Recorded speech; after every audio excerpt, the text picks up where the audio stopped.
This episode of Mr. Hutchings History is now streaming on Spotify, Apple Podcasts, YouTube, and all your favorite platforms like Castbox, Podcast Addict, and Amazon Music. Tune in now. Welcome to Mr. Hutchings History, where the past comes alive. Let's dive into today's story. All right, let's jump right into today's deep dive. We're going to be looking at Canada right after World War II. Kind of wild time, actually. A period of, huge economic growth, but also that looming threat of the Cold War starting to take shape. So we're going to be digging into some excerpts from a history lecture. It was originally created for IB students, so we know it's going to be insightful and packed with info, but still easy to follow. Yeah, it's amazing how much Canada transformed in such a short period. I mean, before the war, think about Canada. It was mainly agriculture, right? Like wheat fields and forests. That was kind of the image. But then wartime hit, and boom, Canada had to become this industrial powerhouse, like almost overnight, to produce all the stuff the Allies needed. Yeah, it's crazy. The sources actually mentioned that Canada's gross national product, doubled during the war. Doubled. That means the entire economy basically grew twice as big, but just in a few years. It went from $5.6 billion to $12.9 billion between 1939 and 1945. Can you imagine what that must have felt like for people? Oh, total whirlwind. And we see it even in specific companies. There's this one Victory aircraft. It was a government-run factory. They built an insane number of Lancaster bombers during the war, over 16,400. They had to employ, get this, over 116,000 people. 30,000 of them were women, just to keep up with that demand. Wow. And it wasn't just planes, right? Car factories were completely shifted to building military trucks. I think even General Electric, the company that usually makes toasters and refrigerators and stuff, they were making radar systems for the Navy instead. It's wild how the entire country was basically laser focused on this one goal. Yeah, total mobilization. And to handle all that change, the government kind of had to step in, right? They got way more involved in the economy than they ever had been before. Oh, interesting. Yeah, they created these things called crown corporations, basically government-owned companies to run all those key industries. Huh. So it's war completely reshaped how the country, functioned. Yeah. It really makes you think about the long-term impact of all that, did they just go back to normal afterwards or? That's a good question. But before we, go too far down that road, the sources also mention that not everyone felt the benefits of this boom equally, right? Right, totally. Some areas like Ontario, Quebec, and British Columbia, those industrial powerhouses, they saw massive growth. But for provinces that were mainly focused on agriculture, they kind of lagged behind. And it's funny because, unemployment was super low at this time. In 1944, it was just 1.4%. But there was a downside. Yeah. A big one. A lot of women who had been doing essential jobs during the war were kind of, pushed to go back to being homemakers. It's a reminder that progress doesn't always, reach everyone equally. Yeah, unfortunately. What a shame that all that progress for women just vanished. So we have this economic boom happening, but at the same time, there's this whole other conflict starting to brew, right? Cold War. Exactly. And the thing that really launched Canada headfirst into that was, the Gouzenko Affair. Okay, so set the scene for us. What exactly went down? Okay, picture it. 1945, Ottawa. We've got this guy, Igor Gouzenko, working as a cipher clerk for the Soviets. Basically, he's the guy encoding and decoding all their secret messages, and one day, boom, he defects. Whoa. Yeah. And get this, he had proof that the Soviets had a whole spy ring operating right there in Canada. Whoa, hold on. A spy ring in Canada? Did they, catch them? Oh, yeah, they caught them. Gouzenko, he had all these documents hidden under his clothes, proving that the Soviets were trying to, infiltrate Canadian society and steal all their secrets, especially, anything about nuclear weapons. Oh, wow. I bet that caused quite a stir. Oh, yeah. You can imagine. People were shocked, scared. The Gouzenko Affair basically sent this huge wave of fear across Canada about communist influence. It kicked off what we call the Red Scare. The Red Scare. Well, that's a pretty intense way to start things off. Sounds like things are about to get even more interesting. So let's dive into all of that right after the break. So yeah, things definitely got a little tense after the Gouzenko Affair. Yeah, I bet. So, how did Canada actually respond to all this? I mean, they had this threat right in their own backyard. Well, they upped security big time. Like the RCMP and other agencies, they really started watching anyone they thought might be a communist sympathizer. Watching them how? What were they actually doing? Keeping tabs on everything. Their activities, what they were saying, who they were hanging out with, basically anything that might link them to the Communist Party. And there were some some restrictions on civil liberties, too. Restrictions? What do you mean by that? Well, for example, in Quebec, they had this law called the Padlock Law. Basically, it gave the authorities power to just shut down any place they thought was being used for communist activities, like meetings and stuff. Wow, that's pretty intense. Were there any, like, specific cases that kind of highlight this whole era? Oh, yeah, there's one that always comes to mind. The case of Fred Rose. He was the only communist member of parliament in Canada at the time. And guess what? He got convicted of espionage after the whole Gouzenko thing. So this whole period must have been a really, like, unsettling time for a lot of people, a lot of suspicion flying around. It's interesting, though, how historians seem to have different takes on it all. Yeah, for sure. Some, like Reg Whittaker, they argue that there was just way too much paranoia going on. Like, people were seeing threats everywhere, and it led to, legitimate dissent being silenced. I can see that. But then you have historians like J.L. Granitstein. He believes that even though these measures might have seemed harsh, they were actually necessary. Like, Canada had to protect itself from what they saw as a real, communist threat. It's a tough question, isn't it? Like, how do you find that balance between keeping people safe and protecting their freedoms? Right. It's a constant struggle. It makes you wonder how all this played out on a, global scale. Like, what was Canada's role in this whole Cold War thing anyway? Well, Canada became way more involved in international affairs than ever before.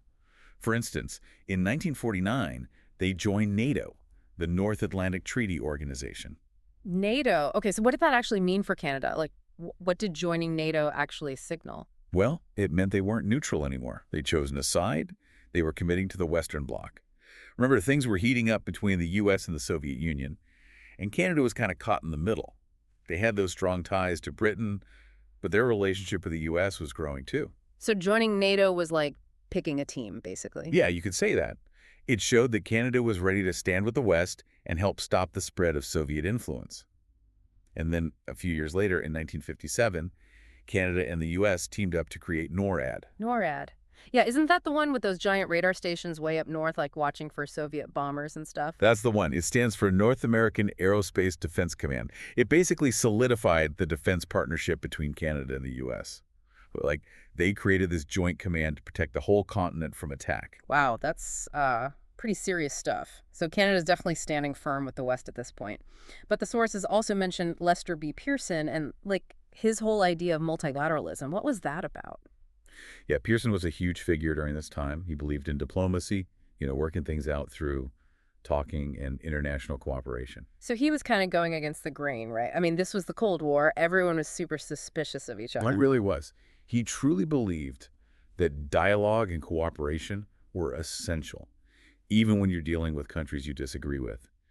He was super instrumental in the creation of both NATO and the United Nations peacekeeping forces. Wow, it's kind of crazy how he managed to pull all that off in the middle of this, like, global standoff. He was a skilled diplomat, for sure. But even he wasn't immune to the whole Red Scare thing, right? Unfortunately not. Yeah. The 1950s, that was when the Red Scare was at its peak.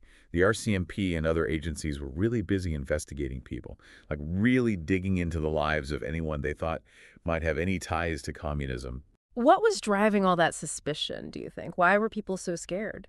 Well, there was this atmosphere of fear, right? Fueled partly by what was happening in the U.S. with those McCarthy hearings.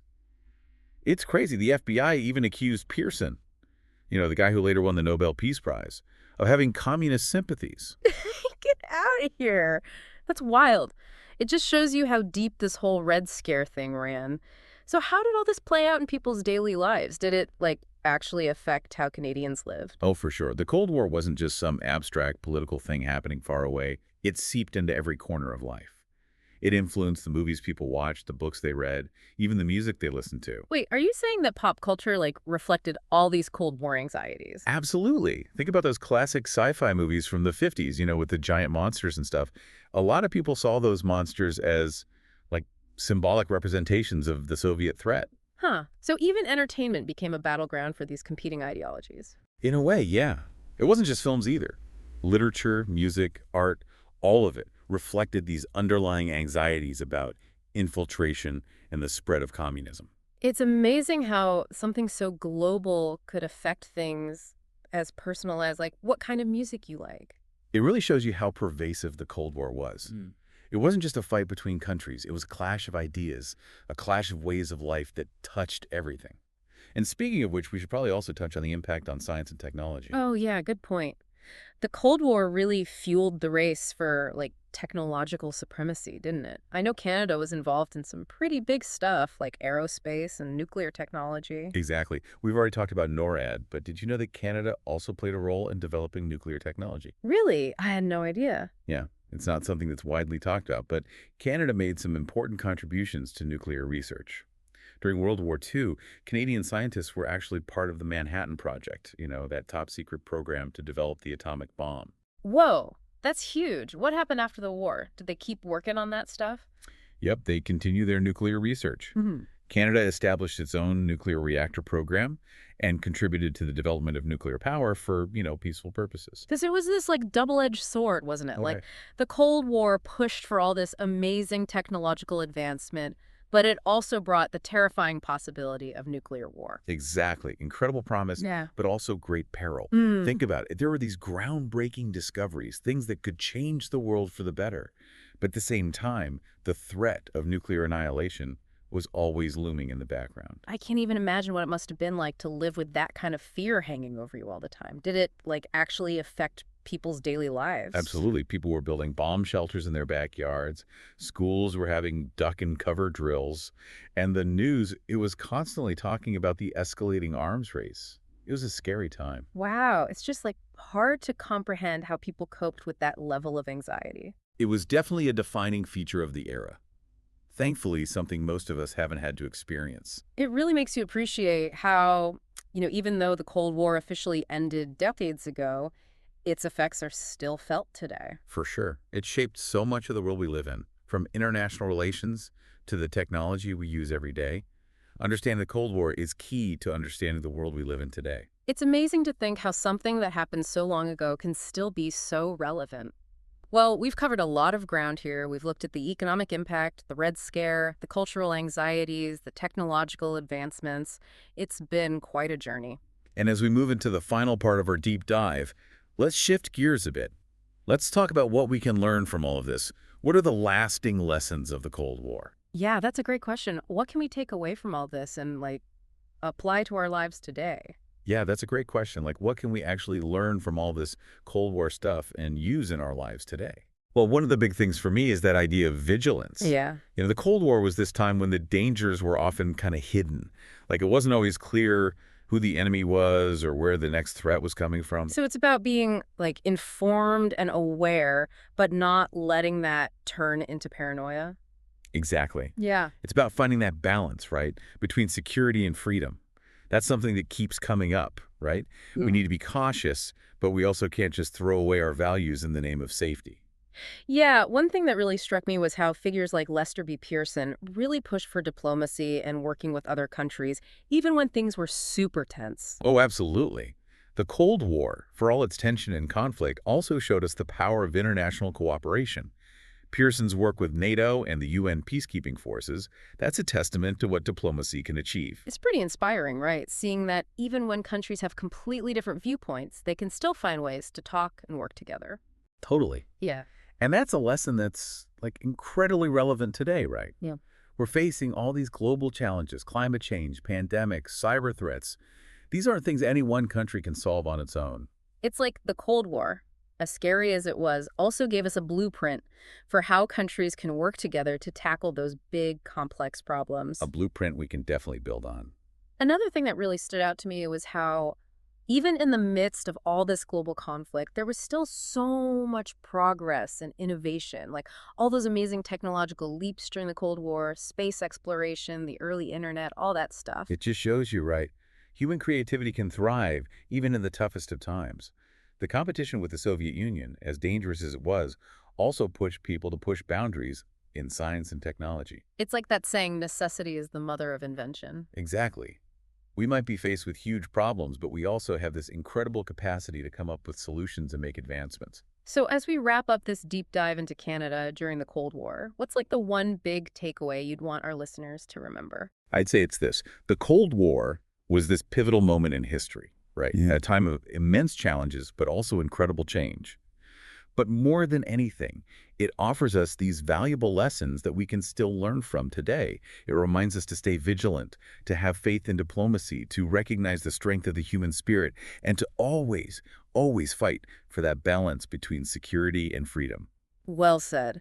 And to everyone listening out there, as you go about your day, maybe you'll see little echoes of the Cold War in the news you read, in the tech you use, or even just in the way we think about the world today. It's a reminder that history isn't just something in the past, it's woven into the fabric of our lives. You got it. Who knows, maybe this deep dive sparked your curiosity to learn even more about this era. There's always more to discover, more perspectives to consider, and more lessons to learn. That's what makes history so fascinating. Thanks for joining us, and until next time, keep exploring, keep asking questions, and keep learning. Thanks for listening to Mr. Hutchings History. Keep exploring, and we'll see you next time.